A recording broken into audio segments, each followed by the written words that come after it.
아멘. 할렐루야. 하나님은 저와 여러분을 사랑하십니다. 우리 하나님 좋으신 하나님이십니다. 우리 선호자를 바라보시고 주의 이름으로 환영하고 축복하겠습니다. 주의 이름으로 환영합니다. 축복합니다. 사랑합니다. 반갑습니다. 욥, 동방 우스 땅의 욥이라는 사람, 하나님께 주목을 받았는데요. 그가 하나님 믿고 큰 부자가 되었기 때문이 아니라 그가 온전하고 정직하며 하나님을 경외하고 악에서 떠난 의로운 자, 그의 신앙 인격, 그의 믿음 때문이었습니다. 하지만 아이러니하게도요, 그의 의로운 믿음 때문에 그는 하나님의 허락을 받은 사탄의 시험을 당하게 됩니다. 결과적으로 하루 만에, 그것도 단 몇 시간 만에 전 재산을 잃고 10명의 자식이 한날 한시 같은 장소에서 비명 행사하는 끔찍한 재앙을 그는 감당해야만 했습니다. 사탄은 이 시험으로 인간의 신앙이라는 것은 하나님과의 거래에 불과하다. 인간이란 존재는 복주니까 하나님 믿는 거지 복을 거두어 봐라, 언제라도 등을 돌리는 그런 존재라는 사실을 입증하고 싶어 했고요. 하나님은 아니다. 내가 창조한 인간은 아무런 조건 없이도 나를, 하나님을 사랑할 수 있는 존재라는 사실을 욥을 통해서 사탄에게 증명하고 자랑하고 싶어 하셨습니다.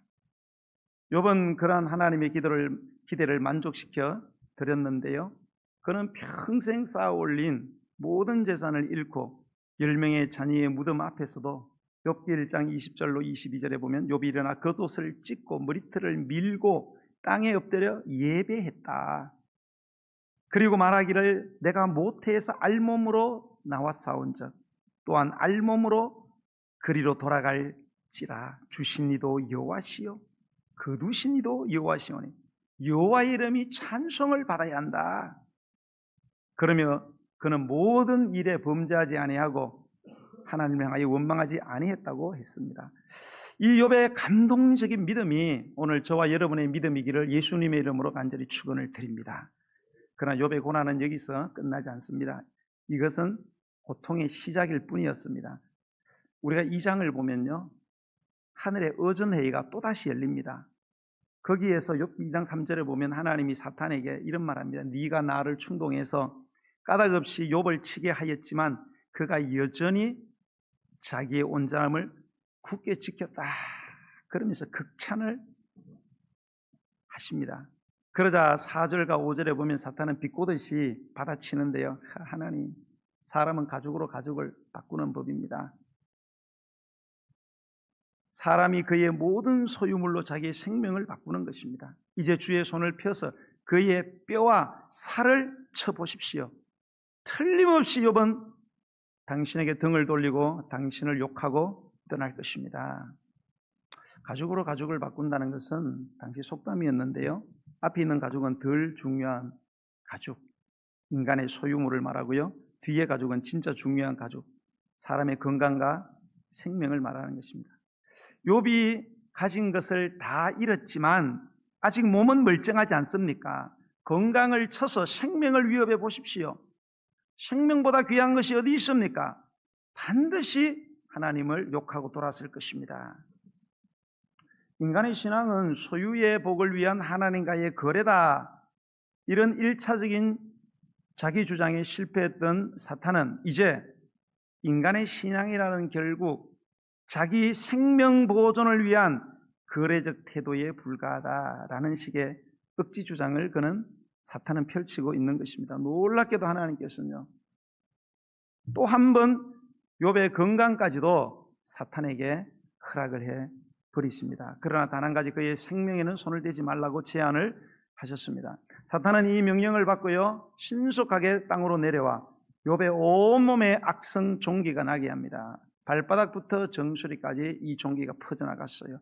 하지만 그 어떤 의원도 그를 찾아주지 않았고요, 욥은 심지어 자기의 병을 위한 처방약을 구할 경제력조차도 전부 다 잃어버렸습니다. 얼마나 매정하고 비참한 일입니까? 결국 그는 큰 슬픔에 빠져 제 가운데 앉아서 종기로 인한 견딜 수 없는 가려움, 극심한 통증을 조금이라도 완화시켜 보려고 질거럭 조각으로 자신의 몸을 긁어내려야만 했습니다. 진물은 피부가 찢겨져 떨어져 나가고 피로 범벅된 진물이 흐르는 그 고통은 단순한 육체의 아픔을 넘어서 인간다운 삶의 마지막 자존감까지 무너뜨리는 혹독한 시련이었습니다. 그런 욥 앞에 남겨진 한 사람이 있습니다. 바로 그의 아내였습니다. 그러나 그녀는 더 이상 그의 위로자가 아니었습니다. 그녀는 처참한 남편의 그러한 고통당하는 모습을 보면서 욥을 향하여 욥기 2장 9절에서 이렇게 말합니다. 당신이 그래도 자기의 온전함을 굳게 지키느냐? 하나님을 욕하고 죽어라. 이렇게까지 고통을 받으면서도 하나님을 믿는 게 무슨 소용이 있느냐? 다 쓸데없는 짓이다. 이렇게 고통을 주는 하나님이라면 욕하고 믿음을 접고 죽는 게 낫지 않겠느냐라는 거죠. 마지막 기댈 언덕이 되어주어야 할 아내가 절망의 언어로 사탄의 주장에 힘을 실어주며 욥을 무너뜨리고 있었습니다. 욥은 아내의 말을 듣고 조용히 대답합니다. 그게 욥기 2장 10절 말씀입니다. 그가 이르되 그대의 말이 한 어리석은 여자의 말 같도다. 우리가 하나님께 복을 받았은즉 화도 받지 아니하겠느냐?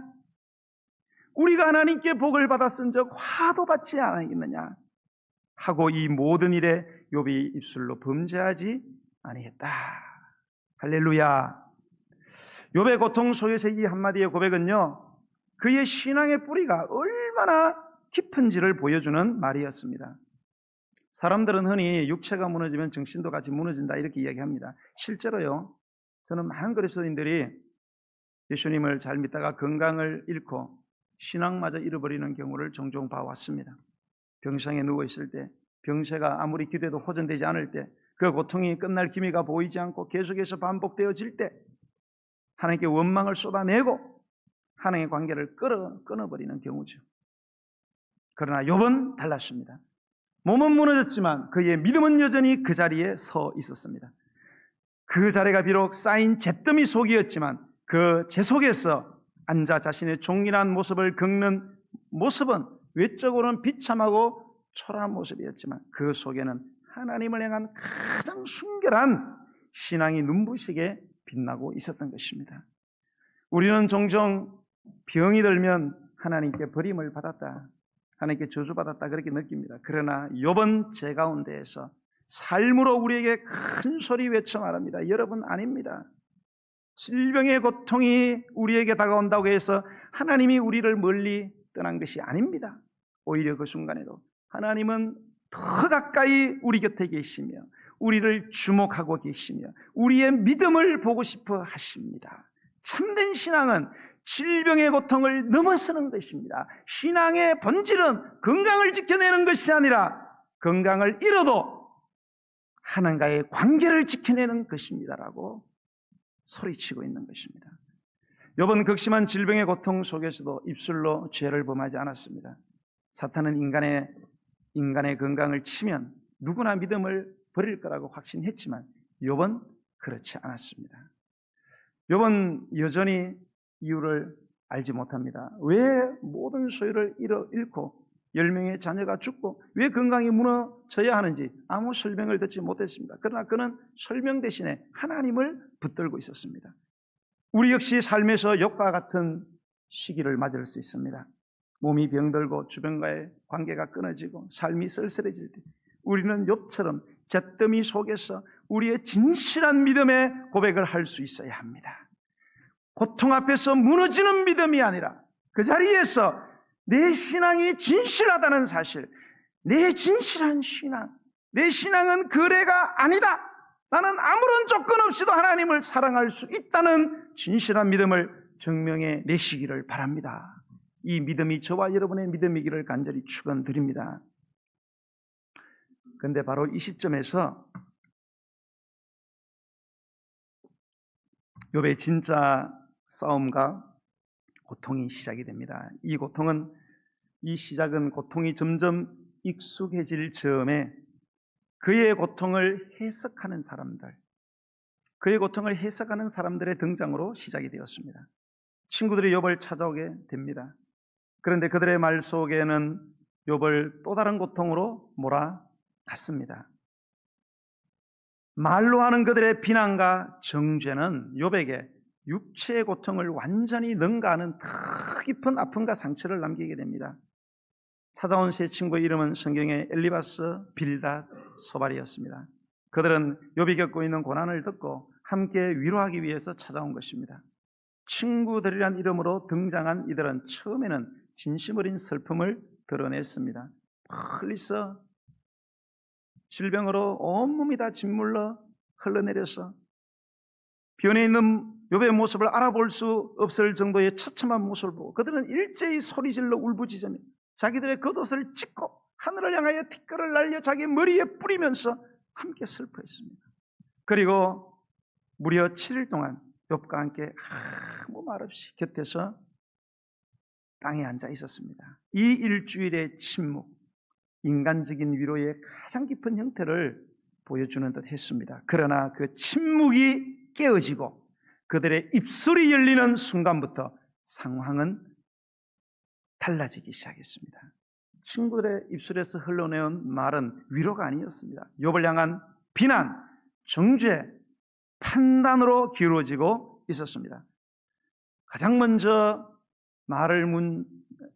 말문을 연 사람은 엘리바스였습니다. 그는 대만 사람으로 지혜롭고 신중한 사람으로 알려졌으며 친구들 중에도 가장 연장자로 보이는 사람입니다. 그의 말은 부드럽고 굉장히 조심스러워 보였지만 그의 말에는 분명한 하나의 전제가 깔려 있었습니다. 죄 없는 자가 망한 것을 내가 본 적이 없다라는 전제였습니다. 이 말은 곧 이런 뜻입니다. 욥이 이런 고난을 당하는 것은 분명히 그에게 뭔가 숨겨진 죄가 있기 때문이다. 하나님은 결코 의인을 벌하지 않으신다. 그러니 지금 욥이 이렇게까지 고통을 받는 것은 그가 지은 죄가 그만큼 크기 때문이다. 죄값을 받는 거다. 라는 판단과 전제가 깔려 있었습니다. 욥은 이 말에 침묵할 수 없었습니다. 그는 자신이 깨닫는 죄가 없다고 항변했습니다. 아무리 생각해도 하나님 앞에서 내가 이런 고난을 당할 만큼 큰 죄를 지은 기억이 없다고 이야기합니다. 그는 친구들의 말이 점점 더 자신을 고통스럽게 만드는 것을 느낍니다. 엘리바스의 말이 끝나자 빌닷과 소발도 차례로 입을 엽니다. 그들 역시 엘리바스와 비슷한 논리를 펼칩니다. 하나님은 공의로운 분이시다. 반드시 악인을 심판하시고 의인은 복을 받는다는 그런 고전적인 이론을 펼쳐냈습니다. 그들은 욥이 그러나 회개하면 하나님께서 다시 회복시켜 주실 것이라며 은근히 욥이 죄인임을 전제한 채로 말하고 있었습니다.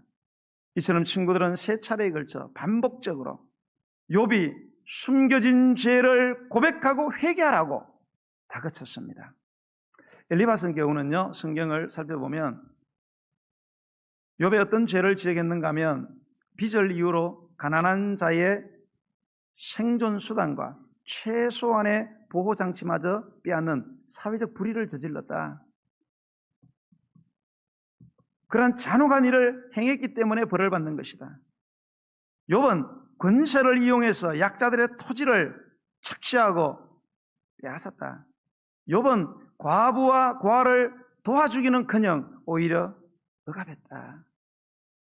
그렇게 추측에 근거한 비난을 하기 시작합니다. 그러면서 욥기 5장 17절로 19절에 이런 거창한 말을 합니다. 볼지어다 하나님께 징계를 받는 자에게는 복이 있나니 그런즉 너는 전능자의 징계를 업신여기지 말지니라. 하나님은 아프게 하시다가 싸매시며 상하게 하시다가 그의 손으로 고치시자니 6가지 환난에서 너를 구원하시며 7가지 환난이라도 그 재앙이 너에게 미치지 않게 하실 것이다. 그러니 회개하라. 빌닷이라는 자는요, 네 자녀가 왜 죽었는지 아느냐? 다 네 자녀가 죄를 지었기 때문이다라고 단정적으로 말합니다. 그러나 회개하면 다시 번영할 수 있다고 그렇게 이야기합니다. 그게 오늘 우리가 읽은 본문의 말씀입니다. 오늘 본문의 말씀 중 5절로 7절까지의 말씀을 한번 읽어보겠습니다. 8장 5절로 7절 시작. 내가 만일 하나님을 찾으며 전능하신 이에게 간구하고 또 청결하고 정직하면 반드시 너를 돌보시고 내 의로운 처소를 평안하게 하실 것이라. 내 시작은 미약하였으나 내 나중은 심히 장대하리라. 아멘하기가 힘드시겠죠. 여러분이 액자에 집어넣고 붙이고 싶어하는 그 말씀. 내 시작은 미약하시나 내 나중은 창대하리라. 네 자식이 죄 때문에 죽었으니 다시 회복하고 싶으면 자식의 죄를 대신해서 네가 회개하는 길 외에는 없다. 네가 회개하면 네 시작은 미약하지만 나중은 창대하게 될 것이다. 얼마나 고통스러운 말입니까? 소발이라는 자는 욥이 자신의 죄를 감추고 있다고 강력하게 비난하며 하나님은 욥이 범한 죄보다 더한 벌을 주어야 한다고 말하면서 욥기 11장 6절에 하나님께서 내 죄악보다 적게 벌하셨다, 그렇게 비난을 합니다. 그렇습니다. 우리가 겪는 육체의 고통보다 더 고통스러운 것은 우리의 진실이 외면당하는 것입니다. 그것을 넘어서 진실을 왜곡하는 사람들, 그들의 성급한 추측에 근거한 판단의 말, 거짓말이죠. 거짓말을 만들어내는 사람들로부터 오는 고통입니다. 고통받는 사람에게 가장 잔인한 것은 그 고통이 그의 탓이라고 말하는 것입니다. 네가 죄를 지었기 때문에 고통을 당하는 것이라고 단정 짓는 말이 아닙니까, 여러분? 욥은 친구들의 오만하고 일방적인 비난에 대해 비꼬는 어조로 반박하며 동시에 분노와 슬픔이 가득 담긴 말을 쏟아냅니다. 욥기 12장 2절에 보면 참으로 너희는 백성이로구나. 너희가 죽으면 지혜도 죽겠구나. 이 말은 친구들의 말이 지혜롭고 논리적일지는 모르겠지만 그 말은 고통당하는 사람의 마음을 헤아리지 못하는 말이라는 사실을 지적하고 있는 것입니다. 욥의 이 말은 여러분 단순한 비난이 아닙니다. 고난 앞에서 우리 인간이 얼마나 쉽게 다른 사람을 정죄하고 그 안에서 자신의 의로움을 드러내려고 하는지를 보여주는 하나의 선언인 것입니다. 친구들은 하나님을 변호하는 듯 보였지만 사실은 자신들의 신학과 논리를 주장하고 자랑하고 있었던 것입니다. 욥의 고통은 친구들에게 신학적인 문제로 거론이 되었고 그들은 자신들이 배운 이론만으로 욥의 상황을 해석하려고 했습니다. 그러나 여러분, 고통은 마음으로 함께 울어야 할 문제지 이론으로 해석되어지는 것이 아니지 않습니까? 우리도 종종 욥의 친구들처럼 행동할 때가 있지는 않습니까? 누군가 고통을 겪을 때 너무나도 쉽게 성급하게 그 원인을 분석하고 판단하려고 하지 않습니까? 그러나 진정한 위로는 판단이 아니라 동의인 것입니다. 성급한 말이 아니라 침묵 속의 기도가 아니겠습니까? 논쟁이 아니라 눈물의 공감이 진짜 위로라고 여러분 생각하지 않으십니까? 욥의 친구들은 말하는 입은 뚫려 있었지만 마음은 닫혀 있었습니다. 그들은 하나님의 이름으로 말했지만 하나님의 마음은 갖고 있지 않았습니다. 요한복음 8장 7절에 보면 예수님이 이런 유명 말씀을 하십니다. 너희 중에 죄 없는 자가 먼저 돌로 치라. 여러분, 이 말씀은 우리가 누군가의 죄를 바라보는 우리의 태도에 대한 날카로운 질문을 던지는 말씀입니다. 우리는 어떤 일을, 누군가를 판단할 때 과연 하나님께 묻고 있는가라는 질문을 던진다는 거죠. 우리는 지난주에 롯의 딸들이 저지른 행위를 성경을 통해서 들여다봤습니다. 술을 아버지에게 마시게 하고 아버지와 동침해서 자식을 낳은 그 사건은 결코 변호될 수 없는 범죄입니다. 그러나 그들의 행동 이면에 감춰진 인간의 내면, 실존의 생존의 조건, 그리고 신앙의 결핍을 외면해놓고 단지 죄인이라는 이름만 두 딸에게 우리가 씌울 수 있을까요? 소돔의 멸망 이후에 두 딸은 단절된 세상 속에서 고립되었습니다. 아버지 외엔 남자가 없다고 믿었습니다. 이는 곧 생존과 혈통 보존이라는 절박한 현실 앞에서 내린 왜곡된 결단이었습니다. 그들은 신앙보다 상황을 선택했고 하나님보다 본능을 믿었습니다. 그렇기에 그들의 행동은 죄였습니다. 그러나 동시에 그들은 절망의 땅에서 아무것도 배울 수 없었던, 제대로 어떤 신앙 교육도 받지 못한 피해자들이었다는 사실을 여러분 기억하십니까? 소돔의 문화는 부패했고 거기서 자란 두 딸은 하나님을 경외하는 삶이 어떤 것인지를 엄마와 아빠를 통해서 아무것도 배우지 못한 것입니다.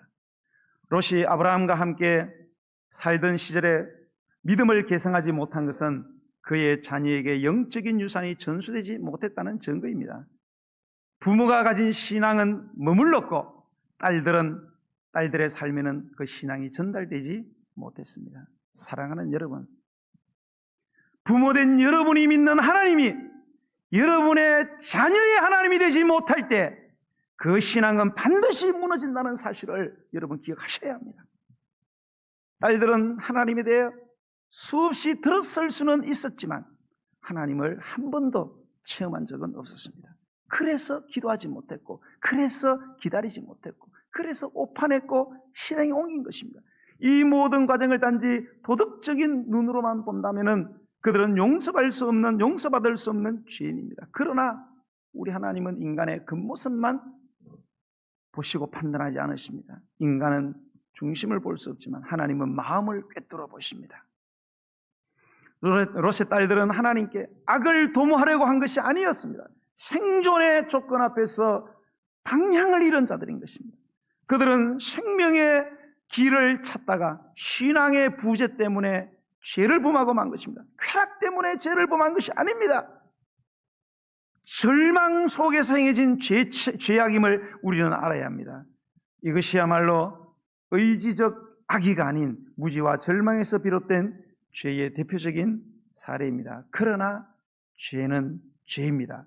그러나 또 이 이야기는 우리에게 또한 이렇게 말하고 있습니다. 누군가의 죄를 보고 손가락질하기 전에 그의 이야기를 들어보라고. 영어 속담을 빌어 본다면 그 사람의 신발을 신고 1마일을 걸어보기 전에는 함부로 판단하지 말라고. 우리가 알지 못하는 두려움과 고립, 배움의 단절 속에서 내려진 결정들이 있을지도 모른다고 우리에게 이야기하고 있는 것입니다. 그러기에 예수님께서 간음을 하다가 현장에서 붙잡혀 끌려온 여자를 죽이려고 손에 돈을 든 자들에게 너희 중에 죄 없는 자가 먼저 돌로 치라는 이 말씀과 그 간음한 여인을 향해서 나도 너를 정죄하지 아니한다고 하셨던 그 사랑과 자비의 시선과 말씀이 지금도 저는 유효하다고 믿습니다. 사랑하는 성도 여러분, 우리 하늘교회 모든 성도들은 고통하는 사람들 앞에서 곁에서 성급한 결론과 판단과 비난을 멈추고 참으로 내가 어떻게 사랑할 수 있으며 어떻게 도와줄 수 있으며 어떻게 위로할 수 있는지를 고민하는, 그래서 하나님의 나라 천국이 이곳에 임하는 하늘교회가 되기를, 그래서 모든 이들이 이곳으로 몰려드는 역사가 일어나게 되기를 예수님의 이름으로 간절히 축원드립니다. 우리 찬양 드리면서 준비하신 예물을 하나님께 올려드리겠습니다.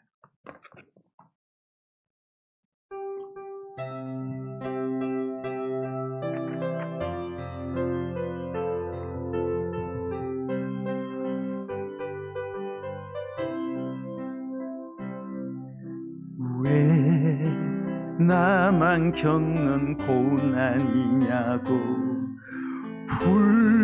불평하지 마세요. 고난의 뒤편에 있는 주님이 주실 축복 미리 보면서 감사하세요. 너무 견디기 힘든 지금 이 순간에도 주님이 일하고 계시잖아요. 남들은 지쳐 앉아 있을지라도 당신만은 일어서세 힘을 내세요. 힘을 내세요. 힘을 내세요. 주님이 손 잡고 계시잖아요. 주님이 나와 함께함을 믿는다면 어떤 이길 수 있잖아요. 왜 이런 슬픔 찾아왔는지 원망하지 말아요. 당신이 이런 것보다 주님께 받은 은혜에 더욱 마음에 감사하세요. 아멘. 너무 견디기 힘든 지금 이 순간에도 주님이 일하고 계시잖아요.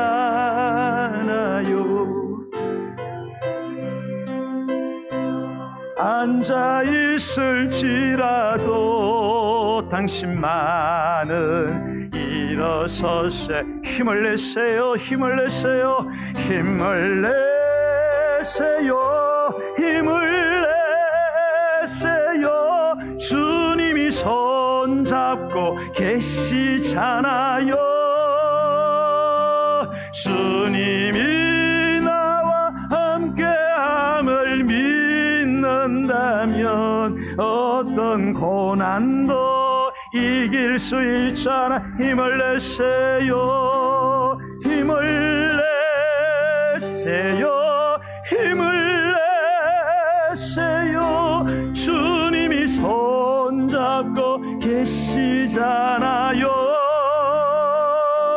주님이 나와 함께함을 믿는다면 어떤 역경도 이길 수 있잖아요. 오늘 우리 잠시 기도하기 원합니다. 아마 우리 중에는 크고 작은 질병, 영육의 질병, 여러 장애로 고통당하는 분들이 아마 계실 거예요. 선하신 하나님, 우리 아빠 아버지께서 왜 자녀된 우리에게 질병의 고통을 주실까요? 진정한 신앙은 질병의 고통을 넘어서는 것입니다. 여러분, 신앙의 본질은 내 건강을 지켜내는 것이 아니고요, 건강을 잃어도 하나님의 관계를 지켜내는 것입니다.